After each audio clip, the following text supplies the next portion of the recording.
morning. It's 11 a.m. Welcome everybody to the Real Biz Academy's aka Centermac weekly sales training. Today we got a lot of people attending, so that is really excellent. Let me go ahead and say hello to Mello, Joe, Carrie, Maggie, Libby, TM. Oh, my IQ is huge. Oh, that's probably Feng Jiao. Okay. All right. Johnny, Justin. Okay. There are a couple of other people. I can't really tell their names. Chen Gong, I don't know who you are, but welcome. I know you're one of us. Tanya, Howard, Nick, Kevin, Maria, and of course, Sam. All right, good morning. Today we got 4 topics to cover. Oh, okay, I know who you are now. Liu Yong.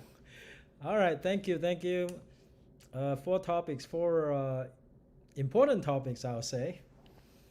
But before I do that, I just wanted to update you on where we are in Centermac. As I indicated to you, I have a strong desire to make Centermac into a virtual brokerage for a few reasons. I think in the pandemic environment, the virtual brokerage makes perfect sense. Reason is that there is a little, welcome. Who is this? Carlos, hey, good morning. And Amy, good morning. So there are a couple of uncertainties. One has to do with, the economy. We don't know.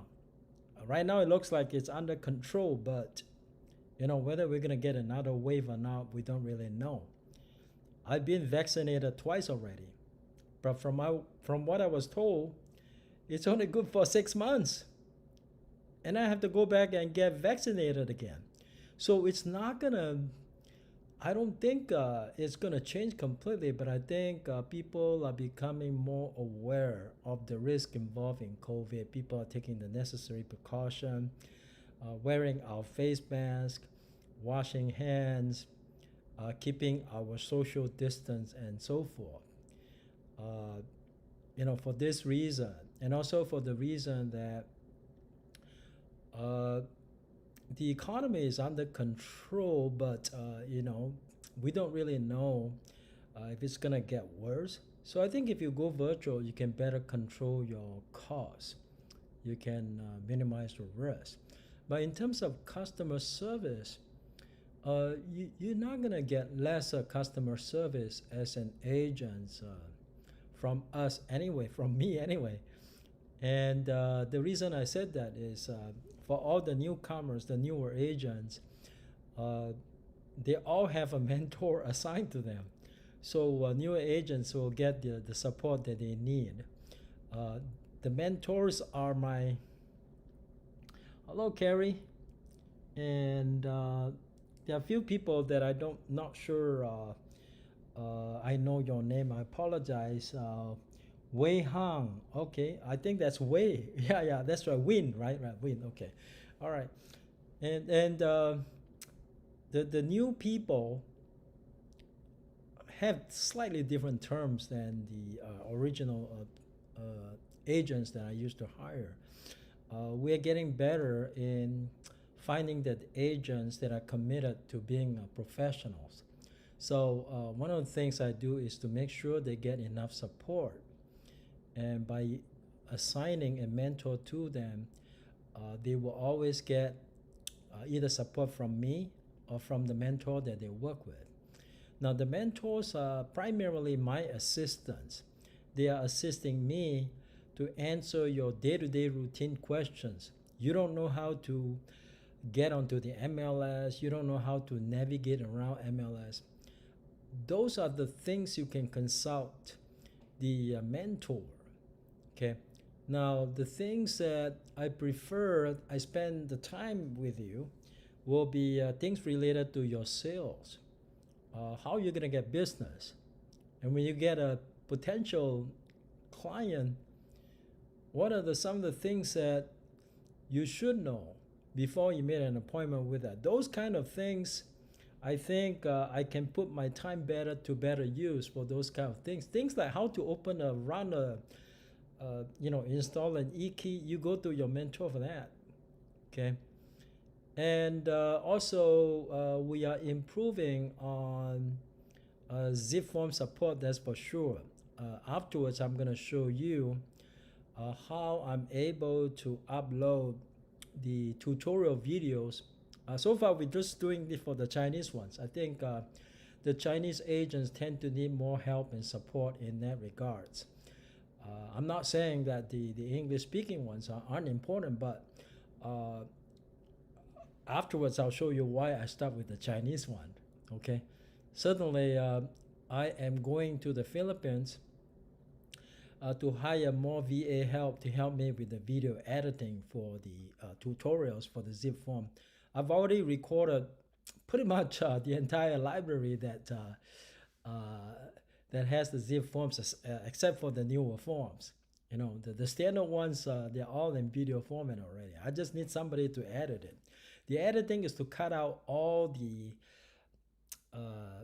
quiet moments, so that you can watch the video more efficiently, as opposed to having to listen to things that are not important. So that's why it requires some editing. So I'm getting some help doing that.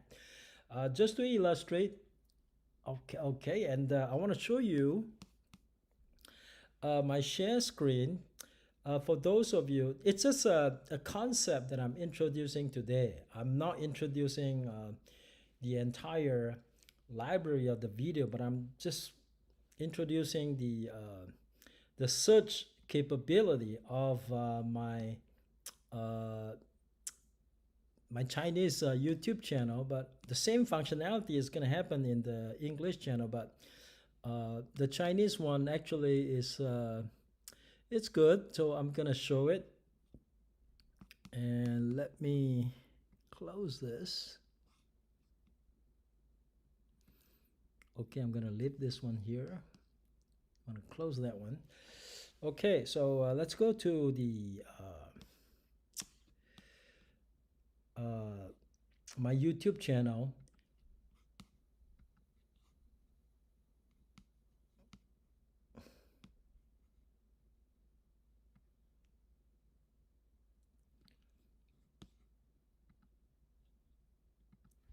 I want to show you how easy it is to search for the form tutorial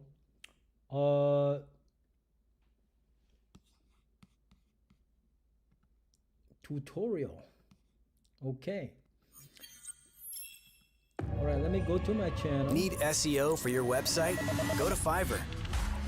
Find the right SEO expert for your website and start ranking higher. Okay. Turn that off. Let's go to my channel first. I want to show you how easy it is to search for the tutorial that you need in case you don't know how to fill out certain forms, okay? So you just go to the search box. Let's see where the magnifying glass is. It's right here. So if let's say if I want to search for RPA in this channel. Hello, Brian. I want to search for RPA in this channel. It will be RPA. You just go ahead and, whatever that form code that you get from Zipform, you just use the same code. And you'll be able to find the form that you need. And if I hit return, it will show the relevant video. The two below are obviously not relevant. The top one is relevant. And the reason why you will know is because I intentionally inserted the form code RPA in the title. That way, it makes it easy for you to search for the form. Now, the first form, not all the forms are made public though. Some of them are unlisted. But typically, the tutorial for a single form will consist of 4 videos, 4 to 5. So I break them down to 4 videos.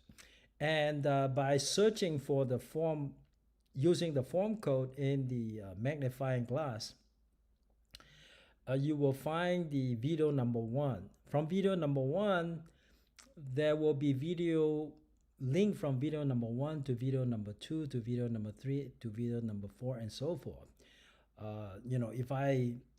If I click this one, so it's RPA, and I'm gonna click this 给 one. 打出来。 Okay. 打出来之后，这里有2个选择。 And then there 你看 will 哪一个 always 是 be 你 a 要的？ link. 先看一 in 下 the 这个 comment. Residential Purchase Agreement。 If you look at the link in the comment, 这个版本呢是15年12月份出的版本。 okay, maybe it's not here, but I'll Okay. add one later on. 我 There 看 should 一 be a 下，这 link. 是不是我要的表格？ Okay. I hope everybody can hear what I'm talking. So from video 1, you can go to video 2, 3, and 4 because there's an entire series on the RPA. If you look at my playlist, you'll be able to see the entire series. But you're not going to be able to see this. I'm the one that sees this. Okay. So you can see I got playlists here. So this one is talking about playlists for the RPA. As you can see, there are 1, 2, 3, 4 videos here. Now, when you do the search, you will find the first video pretty much all the time. So after you watch the first part, you want to continue, you can go to second one, third one, and fourth one, and so forth. And also the plan is to include timestamps in the description. That way you can jump to whatever paragraph or section you want to watch and not have to watch the entire video just to find the part that you need. Let's say, for example, you want to find out about contingencies, then you will go to the description and find the timestamp that has the word contingency and click, and then you go to the video and find the usually the chapter will be down below, so you just kind of jump to that chapter. Okay, that's just one form. And then I'm pretty sure we'll have eventually we'll have all of the forms in my YouTube channel, both the Chinese one and the English one. Okay, all right, so that's it. So that's just to give you a heads up that this is available to you for experienced agents as well as for new agents, because I do upload forms that are more advanced that are seldom used to my YouTube, but those will come later. Just the easy ones first. That's the ones that are used most common. Okay, all right, let me go ahead and get out of my YouTube channel. So now let's go ahead and go to today's first topic. First topic is on, let's see, what's the first one? Oh, okay, on the zip form. So let me go to my zip form page. My zip form page is right here. Your session will expire. Okay, all right, great. It did expire. Okay, let me go back in. Sorry about that.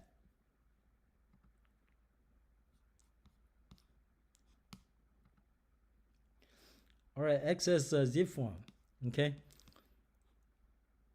And I'm just going to jump right into a folder that I created for one of my up and coming listings. I'm pretty sure that one is going to close escrow after July 1st. So that is a relevant transaction as far as I'm concerned. Okay.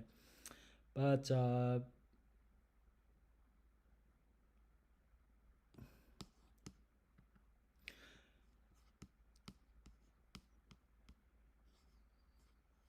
okay.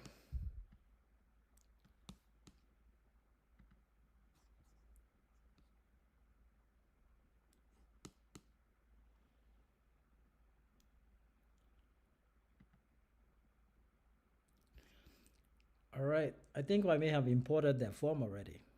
Okay, to save you guys some time, so I imported that form. The title of the form is Fire Hardening and Defensible Space Advisory. It's called Fire Hardening and Defensible Space Advisory. disclosure and addendum. This form was created by the CAR in response to a new law that was passed January 1st, 2021, but only become effective July 1st, 2021. So this is June 15th. So we got to be familiar with this form somewhat. I'm not 100% familiar with this form, but I did look up the relevant law and I studied the form this morning before I go on to my live stream. But this form is a mandatory form if your property meets one of the three conditions below. Number one is a residential property that contain 1 to 4 units. So 1 to 4 units only. Anything outside of that is not covered by the fire hardening and defensible space advisory disclosure addendum. So you don't have to worry about it. But if you are selling a duplex, triplex, or a fourplex, we already know about single family residence, but if you're selling a duplex, triplex, and fourplex in Yorba Linda and perhaps Irvine, then you need to be aware of this requirement. That's only the first requirement. In order for the law to apply, the second requirement must be met. And the second requirement has to do with whether or not a seller is required to provide a TDS. Don't assume a TDS is always required.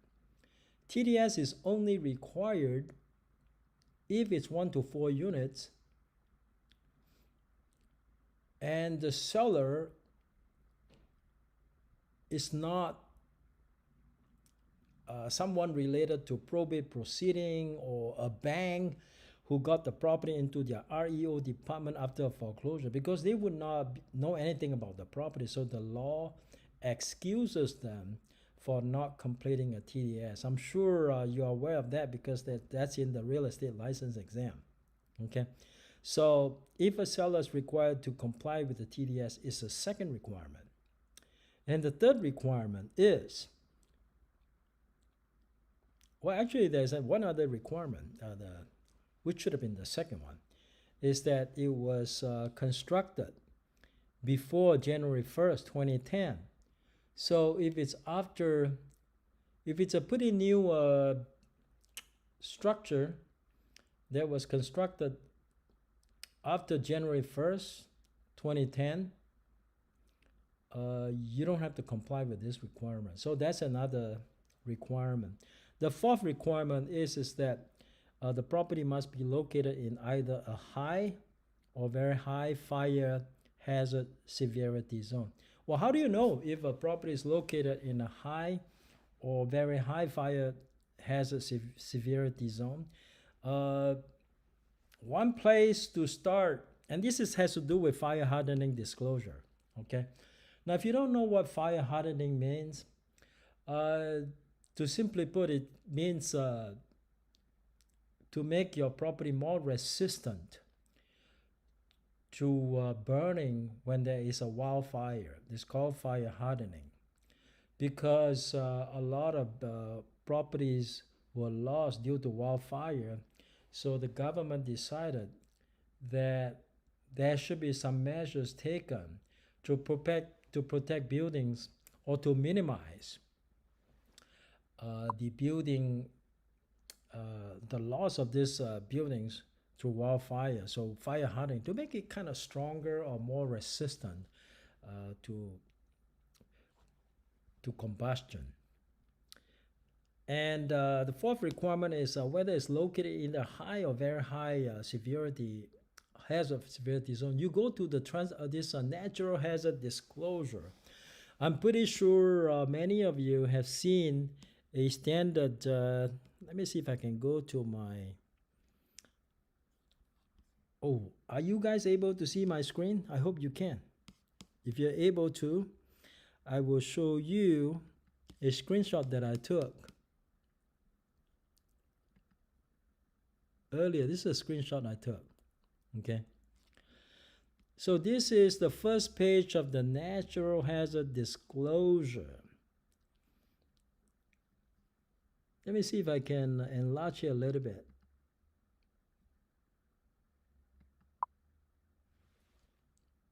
Okay, hi Kevin, hi Kathleen, hi Lisa, hi Annie.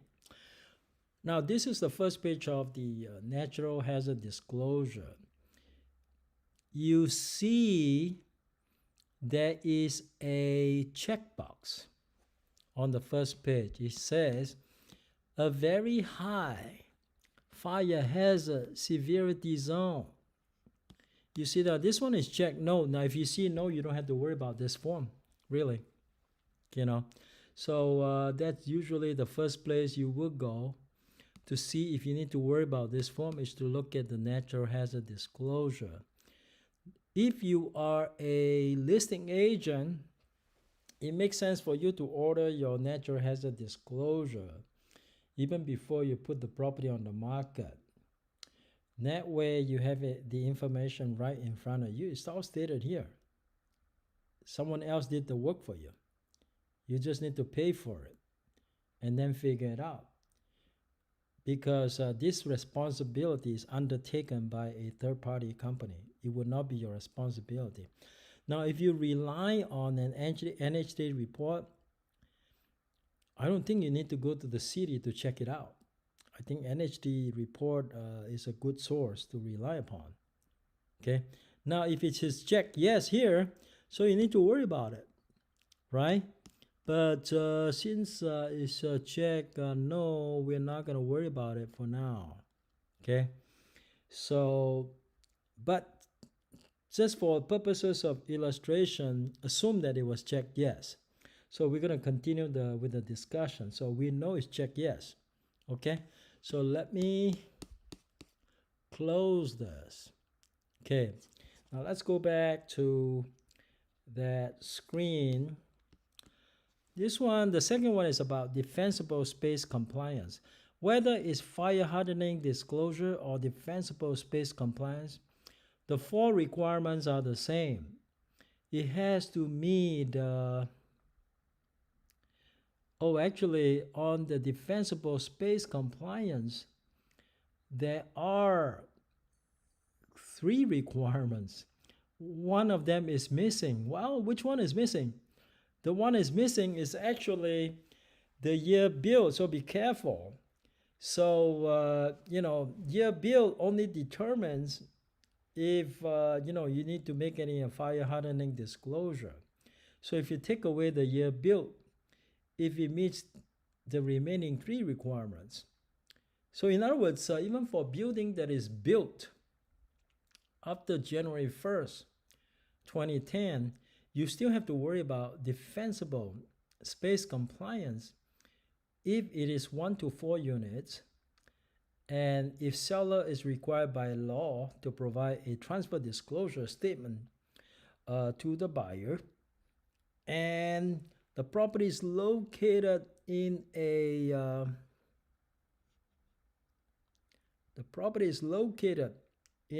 high or very high fire severity zone.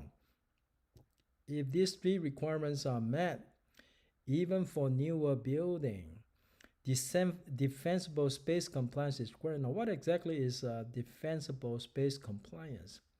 I only know that there needs to be a 100 feet clearance between the structure of the building and the area. It's called 100 feet. Okay, so in other words, there's some kind of a buffer zone. There got to be some kind of vegetation. That's why it has to do with vegetation management, which we'll see later on. Okay, so we'll talk more about this in the future. I'm new to the form, so today that's all I'm going to talk about. Where to locate the information, I already showed it to you. Now, if in fact you are required to make the disclosure based on 1A because it met all the 4 requirements, then you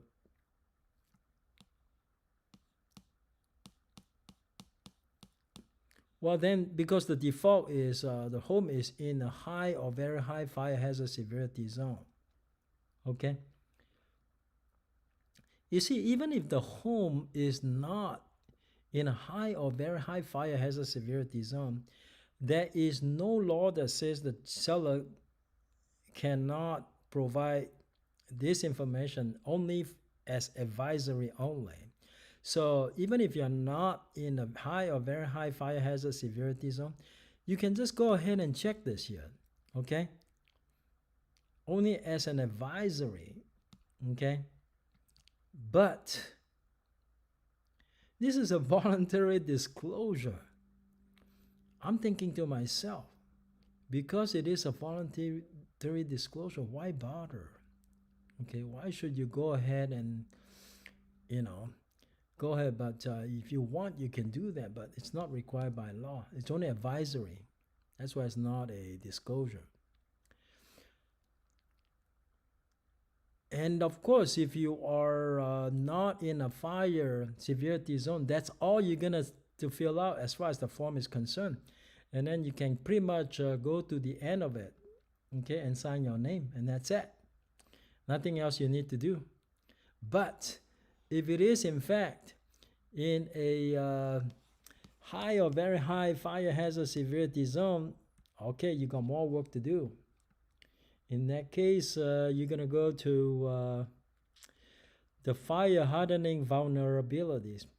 You see, the most sellers are not sophisticated enough to answer this question, but certainly the seller would be able to tell you if it's a single pane window or double pane window. So if it has certain features that make the home vulnerable to wildfire and flying embers, and if it's in the high or very high fire hazard severity zone, the seller would have to answer this question, right? I think the most obvious one to me is whether it's single pane or not. And then, of course, there are other things that even I myself are not too familiar with. More to share with you later on. But we certainly need to be able to provide the answers when the seller asks this question, well, Kenny, how should I fill this out? My home is in a high or very high fire hazard severity zone. I don't know how to fill this out. Of course, you can throw your hands up and say, I don't know either. Okay, well, somebody has got to provide the answer, right?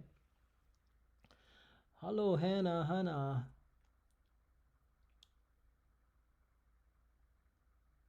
Yeah, unfortunately, but don't you worry.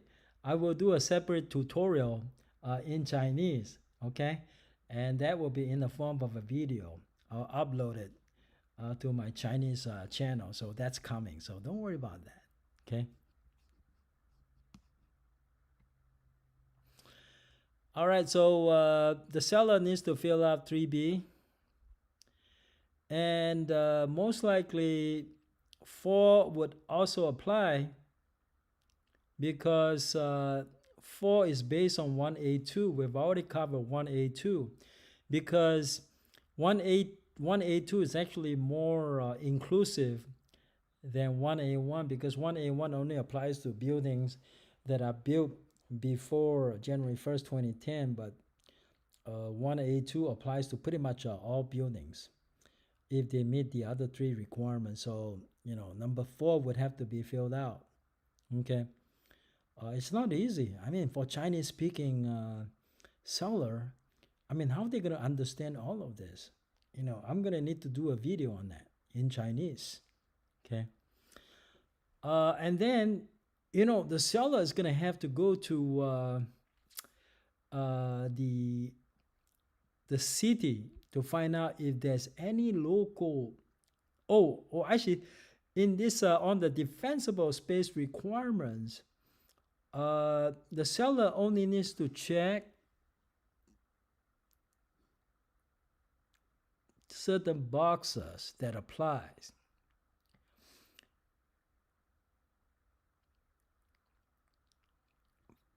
the default is just paragraph 1.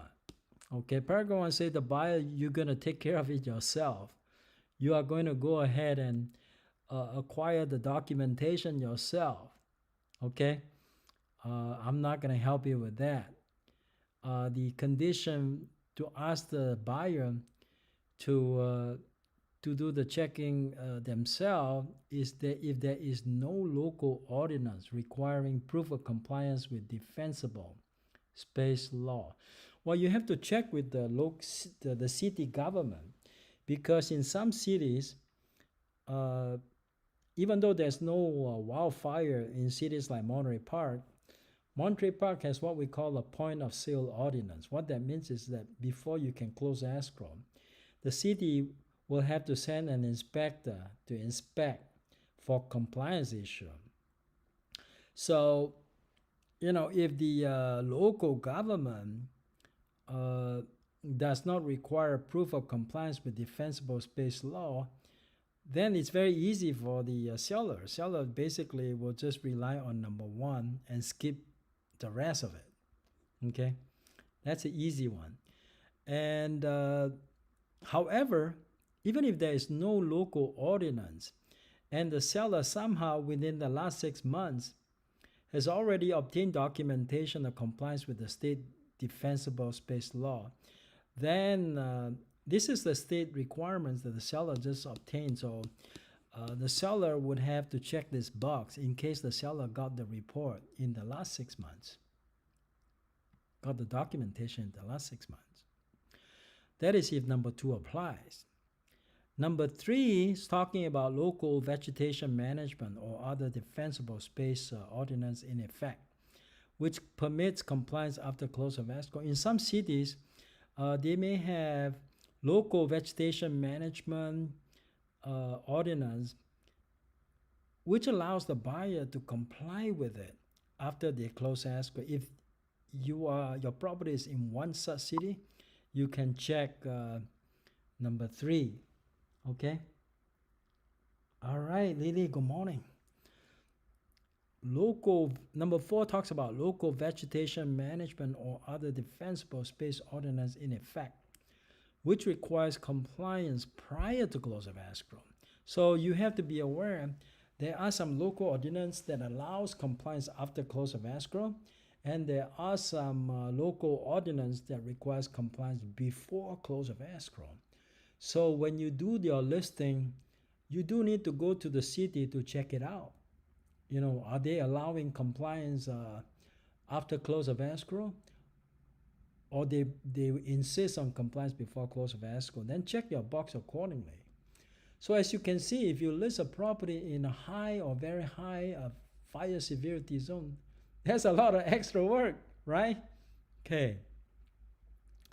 All right. And then number 5 says, if 2 or 4 is checked, the local agency from which a copy of the documentation may be obtained is. So you're supposed to, if you check 2 or 4, you're supposed to let the buyer know where to obtain the documentation, and then supposed to provide a phone number right here in the empty space, so they can call that phone number.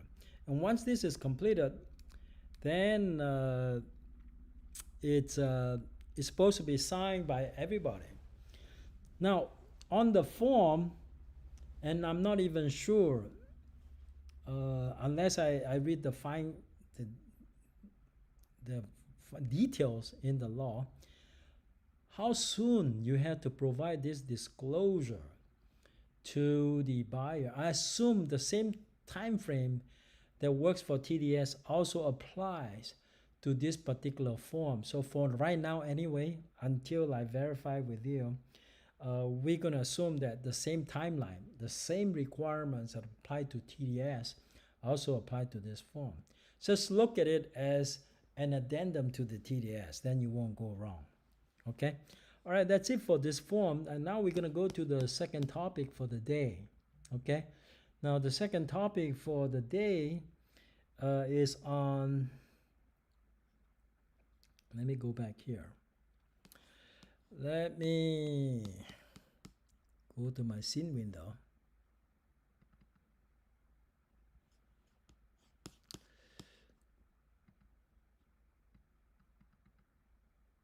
I'm not seeing my scene window. Oh, right here. Okay, good.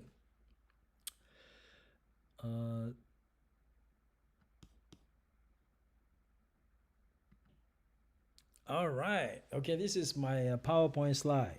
Okay. Now let's go to my second topic for the day.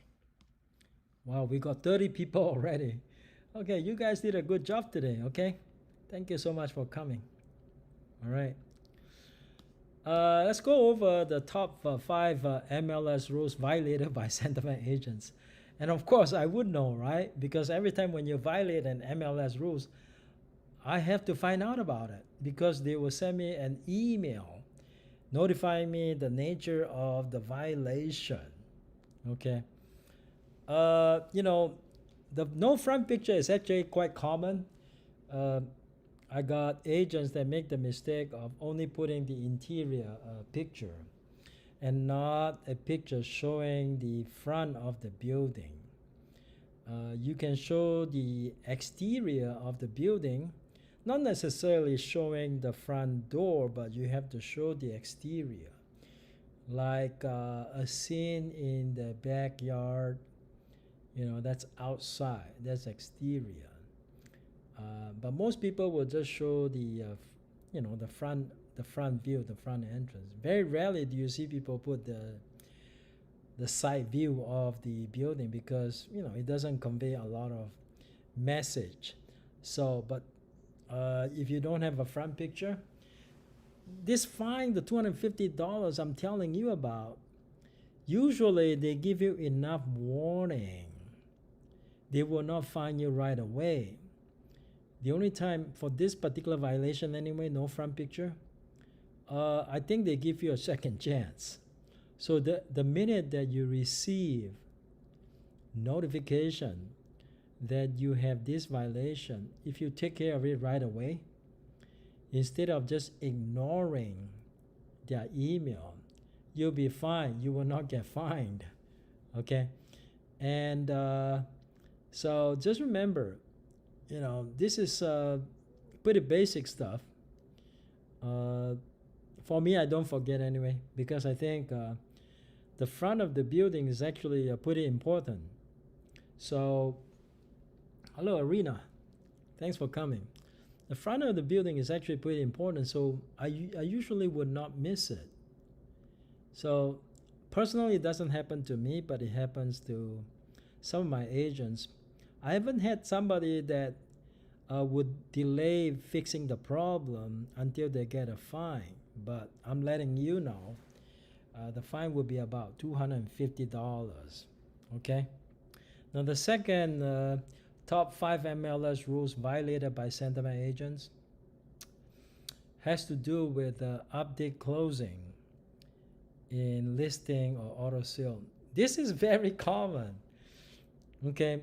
Even I violated it. I mean, it's very easy to violate because sometimes we get so busy. So my advice is, you're supposed to update this thing. Say, for example, you just close escrow today. You got 2 business days in which to update your, to change it from pending to close or sold. So you can actually set it up in your Google Calendar, or have your TC help you remind you about it. Okay. Now, speaking of TC, starting January 1st, 2022, we're gonna have our own TC in-house. No more outside TC. I think with in-house TC, we can run things more efficiently.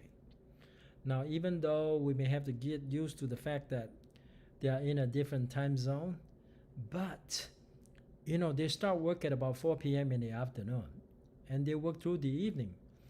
Just need to adjust your work schedule accordingly. Okay.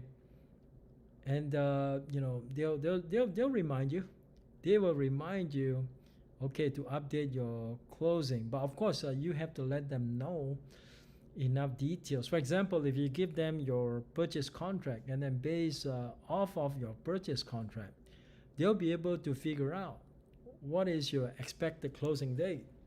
Now, if you're going to do an extension of time, make sure that your TC get notified. If you are the type who forgets easily, like myself, I forget easily. So I must either be very good at setting up Google Calendar alerts, or I must train a TC that is competent. That way, I have a competent TC working for me. They will help me remind myself about all these important dates. That's to update the closing date. Now, what is auto sell? Okay, there is a difference between updating it from pending to closing and auto sell. Auto sell means, for example, at the time you sign the purchase contract, it's a 30-day escrow. And let's say, for example, the escrow is supposed to close on July 28th. But then because the buyer's loan got delayed, now I'm talking about this, much of this is about Southern California, even though number one, the no front picture applies to all MLS. Update from pending to sold also applies to all MLS. Now, some places actually require 1 business day. Most places allow 2 business days for you to update, and that's business days. Okay. Now, the auto sell it's unique to CRMLS. Auto sell, let me finish the example. That means that if you have a 30-day escrow, you just signed a contract today. That means that you're supposed to close escrow on July 15th. But then prior to July 15th, you got an email from a buyer who said, my loan got delayed. Can I get an extension? So you consulted with your seller. Seller said, yeah, I'll give you an extension. So you completed the extension of time addendum, for example, to extend it from July 15th to August 1st. But then you forgot to update the MLS. It still says July 15th. And then in your busy schedule, you forgot to update. So come July 15th, the MLS system is going to know that, hey, you know what, you have this down as July 15th. It's already July 15th. Why haven't you updated your expected closing date yet? So what they do is first they send you a warning. Now, even if you don't update on July 15th, your busy schedule made you forget about it, and then they send you a notice. The first time they send you a notice, you won't get a ticket. But if you don't fix it like within 3 days after they send you the notice, then it automatically goes into auto sold. That means that they assume you're already closed. So they assume that, you're already closed. So they basically just kind of change the record to you. And then by the time you call them and say, hey, wait. The new closing day is August 1st. Once they change it to auto sold, you can't even go to the MLS to update it anymore. So you're supposed to call them up, and I think even at that point, you might not get fined. But if it persists too long, you're going to get fined $250. But if you continue to ignore them, the fine actually goes up. They will double the fine. So be aware of auto sell in CRMLS. Okay? Be aware. And check your spam too. Sometimes they go into spam. Okay? All right, next one is interference with another agent's listing. Now, this is a big one. Okay. Now, sometimes we have to respect the exclusivity of another agent's listing. For example, if you know an agent has an exclusive listing with a seller, do not attempt to call the seller to even say something bad about his current agent so you could get the listing, cause the seller to cancel the listing with his current listing agent. Now that is interference with exclusive listing. The fine is pretty severe. It's about $2,500, so be careful about that one. Be very, very careful. I'm sure you don't appreciate some other agent contacting your seller when they have an exclusive, when you have an exclusive listing with your seller. Okay. Now, next one is for sale sign showing agent branding in MLS photo. See, because sometimes when we take exterior photo, if you take it at a certain angle, now for example, if you've already installed the for sale sign, you take it from the side, you see your personal branding. But if you take it perpendicularly, you don't see your branding because you can't really see the branding when you take it perpendicular. Just pay attention to that. Same thing for this one, they will give you a chance to correct it. But sometimes because of your busy schedule, you just ignore them. That's when you get fined, and that's also about $250. Okay, so these are the top MLS rules violated by Centermac agents. Okay, let's go on to the next one. All right, next one we're going to talk about is How to Win Friends and Influence People by Dale Carnegie. Now, this is a book that I've had with me for a few years, and it's like a Bible when it comes to sale. You got to have this book because every now and then you can refer to the rules. And today we're going to talk about rule number 3. Rule number 3 means arouse in the other person an ego want. What does that really mean? How do you make a person do something that you want them to do, but they may not have the motivation to do it? Okay. Just to give an example, this book, they talked about a calf. A calf is a baby cow. So how do you make the calf move? If you drag it, it doesn't want to move. You push it, it doesn't want to move.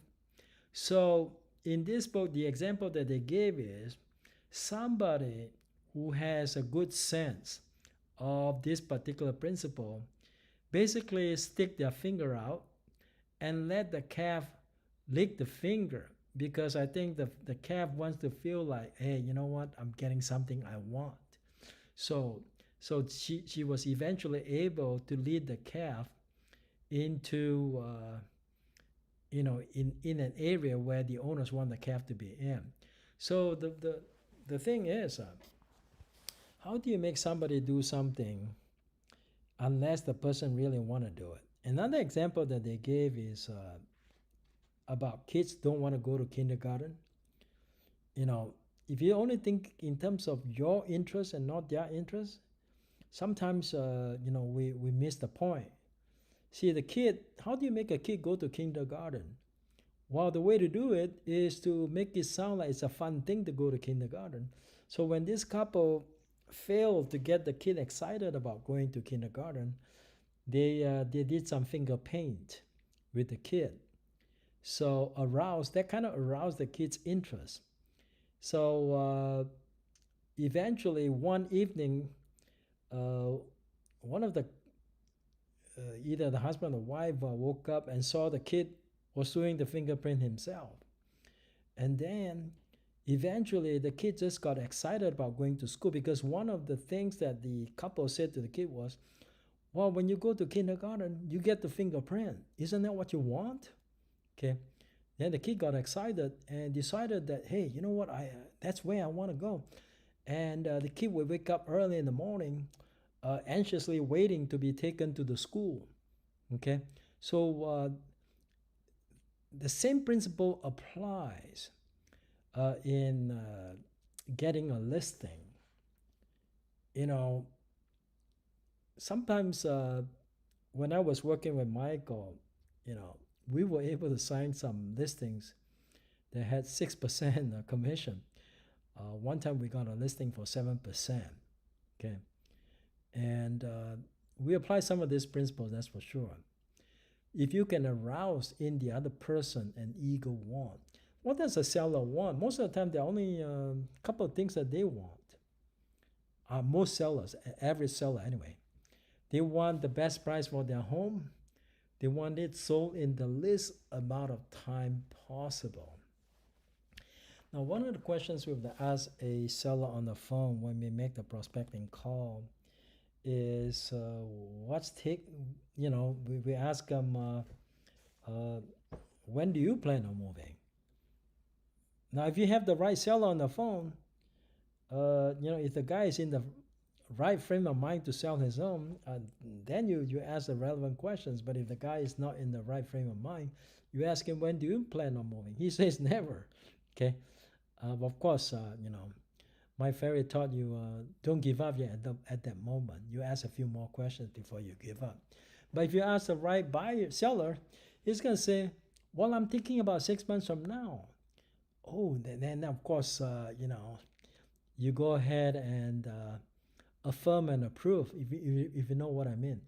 So you're going to say, in 6 months, oh, how exciting. And then you ask the next question,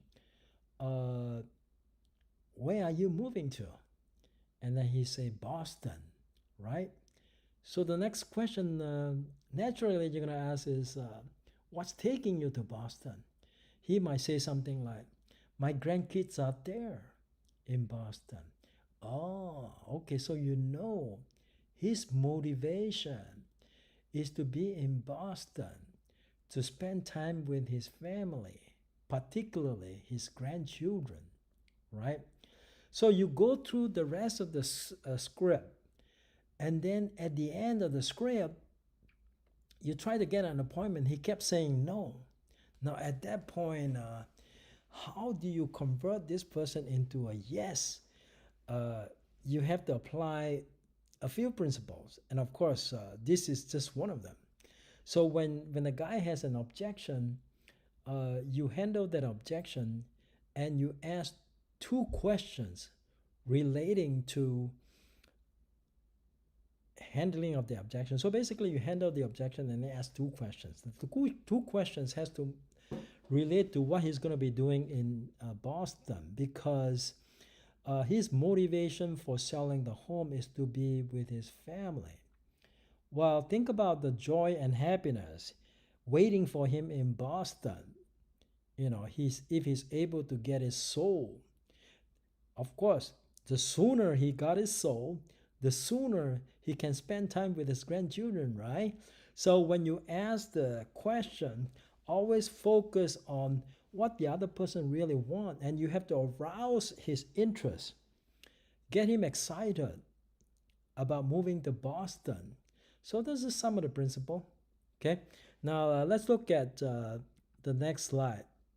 Now this particular statement says, if there's any one secret of success, it lies in the ability to get the other person's point of view and see things from that person's angle, as well as from your own.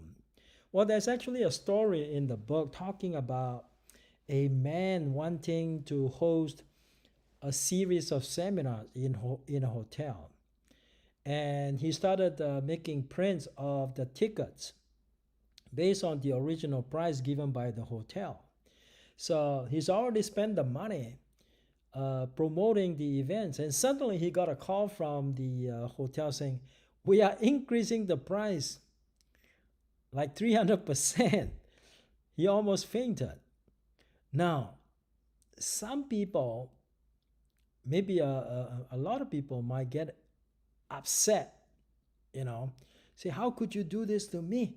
I've already spent all that money and effort promoting this. So, if you go by that approach, it's not, according to this principle, it's not really a good approach. It is better that you meet with the hotel manager face to face and sit down with him and then speak in terms of his point of view and see things from his angle. His angle is he's supposed to make money for the hotel. Now, if charging you this amount of money, it's not going to make the hotel profitable. So, and if contractually he's allowed to change the price, which he's allowed to do anyway, okay? If you try to be upset and fight with him and saying that, well, you can't do this to people, that's from your own point of view. That's looking at things from your point of view. Whereas if you sit down with him and take out a piece of paper, on the left-hand side, you put down the advantages of raising the price and the disadvantages of raising the price. And the person who was going to do the seminar made the hotel manager. Well, first of all, he spoke in terms of what's important to this hotel manager. You always speak in terms of what's important to your seller. Okay, I'll get to it in a little bit, but let's finish this story. So by the time this speaker finished his discussion with the hotel manager changed his mind. Instead of a 300% increase, he lowered it to 50%, which is more palatable for the speaker. The bottom line is this speaker made the hotel manager see, the hotel actually will gain more by allowing his seminar to move forward, because according to this speaker, his seminars are very popular. It will bring a lot of patrons to the hotel. Now, if they cancel it, these patrons might not visit the hotel because there's no seminar. So after weighing all the pluses and minuses, the hotel manager actually went with him. So he never had to argue or get upset with the hotel manager. He only made the person see things from that person's angle as well as from his own. And, just kind of, first you make the person realize that, hey, you're with him. You understand why he's doing this. But has he ever thought about the consequence? If he does that, he moved forward 300% increase. The hotel will probably lose even more money. So that was very convincing. Now let's get to how you can apply this principle when you call up a for sale by owner, or you have a listing appointment with a for sale by owner.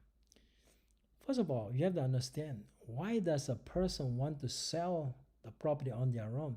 Now, if they are not a licensee, what is their motivation for selling the property on their own? Usually there are several. One of them is to save money. Another one is distrust for real estate agents because they had a bad experience. Now let's deal with the first one. The first one talks about saving money. Now when you go meet with the seller, never put them down. Never say that your way is better than his. Now, if you start with that approach, you're never going to sign a listing with the seller. One thing, when Michael was still with us, he did really well is he always praises the for sale by owner. He's always have nice words to say about their decision to sell the properties on their own. Now, he would say things like, oh, I'm pretty sure you look like a very intelligent man. Just by speaking with you, I know you're a very intelligent man. And I know you will get it sold eventually. No doubt about that. Okay?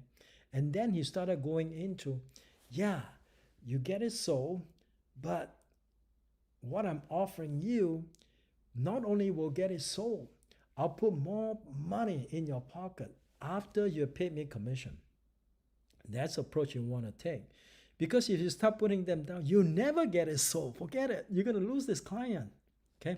So always remember, show empathy and look at things from the other person's point of view and affirm and approve of what they do all the time. Affirm and approve. Okay? All right, so that's it. And I want to show you the next quote, which is from Zig Ziglar. And this is a good one. You can have everything in life you want if you will just help other people get what they want. Okay? You can have everything in life you want if you will just help other people get what they want. Now, some of the things I'm doing with my YouTube channel is responding to every single comment. I mean, every single one of them that are posted under my YouTube videos. You have to understand, when people post something under your YouTube video, they expect a response. Unless they come with bad intention, even the negative comments should be responded to. People want to be affirmed and approved of their action. For example, somebody might post something negative. They might say, you know what, that is I don't like the fact that you are interrupting your speakers. That's another thing that I have corrected. Nowadays I let my speakers finish whatever they're gonna say, and then I leave everything at the end, at the conclusion, and then I will start talking to the speaker. So the thing is, give them what they want. Now the people that come to my channel, what they want is, they want to know how they can pass their exam for the first time. So they will ask me questions. Sometimes they will read the exam question and send me private messages. I tell you, I think I responded to at least 90% of them. And you can't imagine what kind of appreciation I'm getting from them. I'm also getting referrals from them. Okay, I get that kind of opportunities because I give them what they want. People want to feel like they are important. They've been responded to. They feel good. So we gotta do that, right? If you want to be better sales. Okay. All right, that's it for the second topic. Do I have a third one? No, I don't have a third one. Now, this is my third one. Okay, let's go to the last topic for the day, which has to do with if you have a seller or buyer who has a dispute with each other, what is the best way to handle those disputes?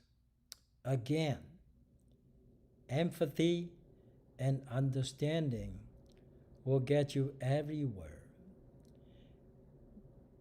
Even if I believe the seller has committed fraud against my buyer, I will never start pointing fingers at the seller. That is not a good approach. Remember the principle that we just learned. Start looking at the point of view from the other person's angle. Okay? And then approach him and say, you know what, I appreciate the number of extensions that you gave my buyer. If not for those extensions, my buyer wouldn't be able to buy your property. Okay. Of course, if my buyer never bought the property, none of this alleged non-disclosure thing would happen. What happened is, let's say, for example, the buyer bought an agricultural property. On the agricultural property, there are some battery in a farm that they need the electricity. Some of the battery cells are broken, but because there were so many extensions, I think probably a 3 months delay in close of escrow. Maybe initially when the buyer first saw the property, also initially when the buyer did the inspection, the batteries were working, they were fine. Okay. However, at the final walkthrough, it was discovered they were not working. Well, what does the RPA say? The RPA says that the seller is supposed to maintain it in the same conditions or substantially the same condition as when the buyer first saw it. So at the final walkthrough, when the buyer discovered, hey, these batteries were working fine when I first saw the property, even at the inspection, now they're not working, but that's before close of escrow. Now, when you have a situation like that, ordinarily it would have been a better decision to not close escrow. But this is a unique situation because there have been multiple delays. And another problem was that the buyer had a loan, and if it caused another delay, I think the concern is, what's going to happen to the loan. So in this case, our agent actually made the decision to close it and then attempted to communicate with the seller about compensating the buyer for the dead battery, because I think it will cost about $8,000 for those batteries. Now, what would have been a better decision on that? A better decision, of course, would have been, because the seller had waited 3 months already, right? So logically, the seller would definitely want to see this deal close. So wouldn't it be better at that point to get the seller to sign an addendum to give the buyer a credit before you close escrow? That would have been a better decision, though. Instead of dealing with the seller after close of escrow, when we deal with the seller after, the money is in his pocket already, he has less motivation to deal with you. So it would have been better to say, hey, why don't we work out a settlement? I know it's been a long delay already. Why don't we work out a settlement where, you're giving my buyer $8,000 credit, and then we sign this thing, we close escrow. Had that been done, the buyer wouldn't even have to worry about that problem. The buyer can just go. It's all about the money, though, in this case, right? Now, if the two of them cannot resolve the battery issue, instead of going to arbitration, which of course they have the right to do, the better approach would be, they can fight it out in small claims. But let me tell you a little bit about small claims, though. Small claims cases outcome can be very unpredictable. You can be very disappointed and shocked at the small claims outcome. So a lot of people don't understand. They think that justices are just justices, or justice is justice. But you don't always get justice in court. You get resolution. Whether you like the outcome or not, you get the resolution. But I frankly don't like small claims cases because it can be so unpredictable sometimes. It happened to me a couple of times on my own cases. I was shocked at the results. So I would suggest that you go through, you use your communication skills and negotiation skills, the people skills that you learn from this book, and apply it and see if you can get it resolved, okay? Always start in a friendly manner. If you start in a friendly manner, I think you probably can move things along. You can get resolution. But if you start pointing fingers at that person, it might be a little tough.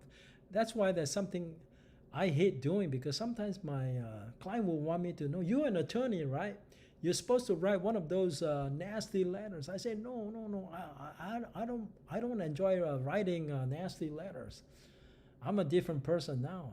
I prefer the friendly approach. If that doesn't work, then it can get nasty, of course. Okay, but most of the time, if you approach in a friendly manner, you can actually get some kind of resolution. Remember, you're a real estate agent. You want to be spending your time out there making money. You don't want to spend a lot of time helping your buyer resolve dispute. Time costs money. So, but in case you cannot resolve this thing informally, what you're going to do is you're going to come in here, and there is a website. Let me go to my screen sharing mode. I think that's number 3. Okay, Let me see. All right, we're in screen sharing mode, and I will show you a CAR website.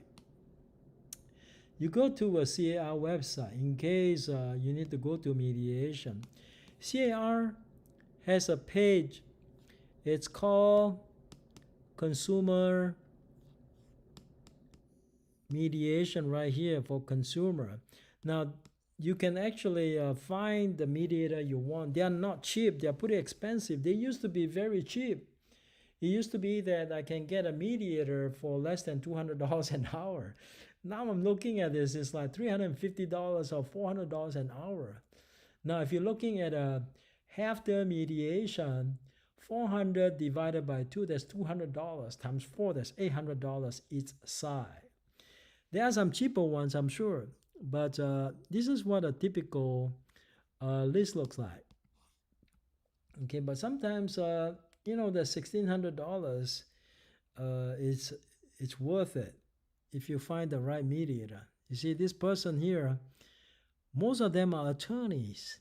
Okay, now if you get like a realtor, might be a little cheaper. Even see $300. That's an attorney mediating the dispute. Okay, I was thinking of getting on the list at one time, but $275. Nobody below 200. Okay, so as you can see, it's getting to be very expensive these days. So if you use the right approach, you handle it well, you never have to end up in mediation. Now, let's say, for example, you do the mediation, and then you go ahead and not settle the case. The next thing is the arbitration. Now, sometimes the accusation is against you. If the accusation is against you, I suggest you go to mediation as well, because there's usually a deductible. Now, someday you're going to learn about how to have the deductible waived by the insurance carrier, but there's usually like a $10,000 deductible. Okay, that's out of your pocket. So you want to mediate the dispute before it escalates. Always open up the channel of communication. Communicate and then try to resolve this thing without having to go to arbitration. Once you're in arbitration, you can kiss your commission goodbye, that's for sure. Okay, because it can get very, very expensive. Okay, all right, that's it for now.